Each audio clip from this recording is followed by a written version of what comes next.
Hi అండి. ఎలా ఉన్నారు అందరూ? ఏం చేస్తున్నారు? బాగున్నారా?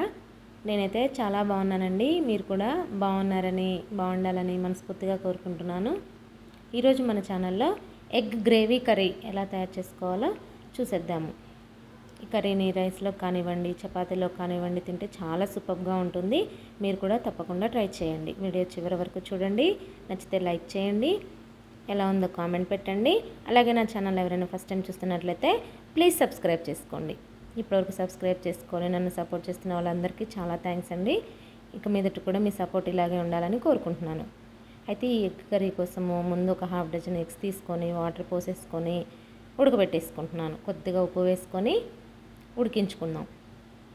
ఈ ఎగ్స్ చక్కగా ఉడికిపోయాక వీటిని ఒక ప్లేట్లోకి తీసుకొని వీడియోలో చూపిస్తున్న విధంగా చాకుతో ఒక 2 ఘాట్లు పెట్టుకోవాలండి. ఘాట్లు పెట్టుకోవడం వల్ల మనం వేసే ఉప్పు మసాలాలు అన్నిటిని మంచిగా లోపల దాకా పడతాయన్నమాట. ఇప్పుడు ఈ కర్రీ కావాల్సిన మెయిన్ ఇంగ్రీడియంట్స్ చూసేద్దాం. 2 పచ్చిమిరపకాయలు, 2 ఉల్లిపాయలు, 3 టమాటాలు సన్నగా తరగాలి. అవి పక్కన పెట్టుకొని ఇప్పుడు ఒక స్పూన్ అల్లం వెల్లుల్లి పేస్ట్, ఒక స్పూన్ కారము, అర స్పూన్ జీలకర్ర పొడి, అర స్పూన్ గరం మసాలా, అర స్పూన్ పసుపు, ఒక స్పూన్ ధనియాల పొడి, అలాగే కొద్దిగా కరివేపాకు, కొద్దిగా పుదీనా, కొద్దిగా కొత్తిమీర.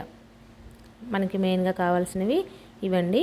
వీటన్నిటిని ముందు రెడీ చేసుకొని పక్కన పెట్టేసుకున్న తర్వాత ఇప్పుడు స్టవ్ వెలిగించుకొని కళాయి పెట్టుకొని దీంట్లో కళాయి కొంచెం హీట్ అయ్యాక ఒక 2 స్పూన్ల వరకు ఆయిల్ వేసుకొని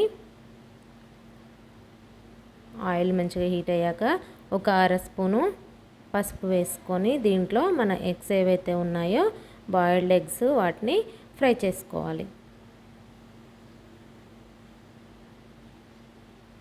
ఇలా ఫ్రై చేసుకోవడం వల్ల ఏంటంటే పైన ఉన్న వైట్ అనేది కొద్దిగా గట్టిపడి మనం కర్రీలో వేయగానే విడిపోకుండా గట్టిగా పట్టుకొని ఉంటుందన్నమాట. అందుకోసమని ఇలా కొంచెం ఫ్రై చేసేసుకుంటే టేస్ట్ కూడా బాగుంటుంది. మనము పులుసులో కానివ్వండి, ఇలా గ్రేవీ కర్రీ చేసుకున్నప్పుడు ఇలా వేయించుకుంటే టేస్ట్ బాగుంటుంది. అందులో విడిపోకుండా ఉంటుందన్నమాట. ఇప్పుడు ఇదే కళాయిలో వేగిపోయినాయి కదండి, అవి తీసేసి పక్కన పెట్టుకొని ఇదే కళాయిలో ఒక 3 స్పూన్ల వరకు ఆయిల్ వేసుకొని కొద్దిగా ఆయిల్ హీట్ అయ్యాక ఉల్లిపాయలు, పచ్చిమిరపకాయలు వేసేసుకొని ఫ్రై చేసుకుందాము.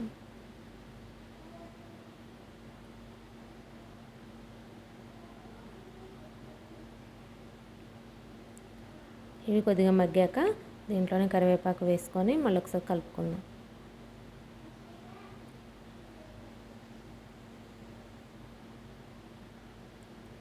మధ్య మధ్యలో కలుపుకుంటూ ఉల్లిపాయలు కొంచెం మగ్గాయి కదండి, దీంట్లో మనం తీసుకున్న అల్లం వెల్లుల్లి పేస్ట్ వేసేసుకుందాం.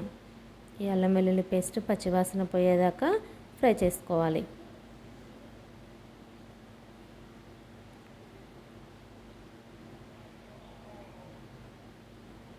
ఇవి చక్కగా మగ్గాయి కదండి, దీంట్లో ఇప్పుడు టమాటా ముక్కలు వేసేసుకొని కుక్ చేసుకుందాము. టమాటా ముక్కలు వేసుకొని ఒక్కసారి కలుపుకొని దీంట్లోనే అర స్పూన్ పసుపు,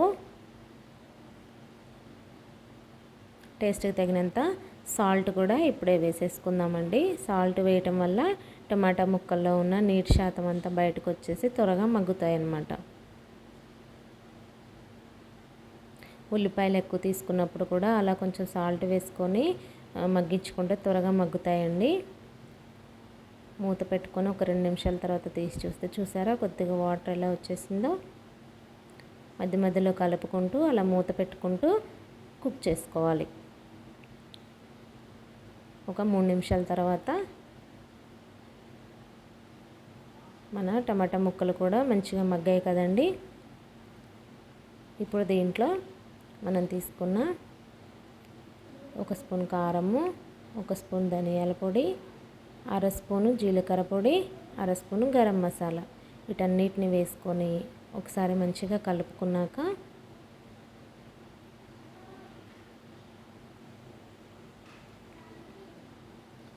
దీంట్లోనే మన పుదీనా తీసుకున్నాం కదండి, పుదీనా కూడా వేసేసుకుందాం.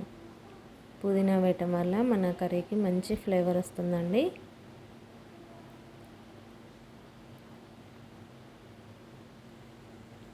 ఇలా కలుపుకున్నాక ఒక 2 నిమిషాలు ఇలా కుక్ చేసుకున్న తర్వాత ఒక గ్లాసు వాటర్ అయితే వేసుకుందామండి. ముందు ఒక అర గ్లాస్ వాటర్ వేసుకొని ఒక్కసారి కలుపుకొని మిగిలిన అర గ్లాస్ వాటర్ వేసేసుకుందాం. మొత్తం ఒక గ్లాస్ వాటర్ వేసుకున్నాక హైలో పెట్టుకొని ఒక 5 నిమిషాలు చక్కగా కుక్ చేసుకోవాలి.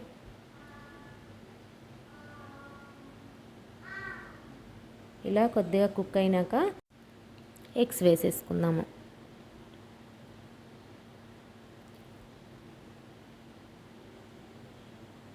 ఎగ్స్ వేసుకొని మంచిగా కలుపుకోవాలండి. మనం ఘాట్లు పెట్టాం కదా, ఈ ఉప్పు కారము మసాలాలు అన్నీ మంచిగా లోపల దాకా వెళ్తాయి అన్నమాట.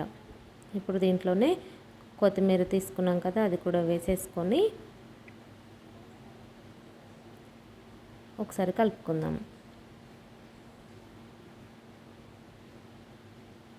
కొత్తిమీర కూడా వేసుకున్నాక ఒక 5 నిమిషాలు సిమ్లో పెట్టుకొని కుక్ చేసుకోవాలి. మధ్య మధ్యలో అలా కలుపుకుంటూ అడుగు రానివ్వకుండా చక్కగా కుక్ చేసుకోవాలి.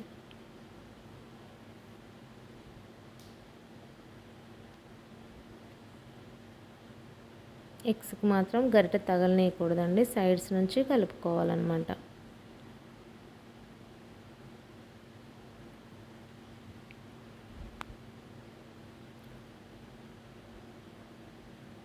చూసారు కదా, చక్కగా ఆయిల్ పైన తేలుతుంది.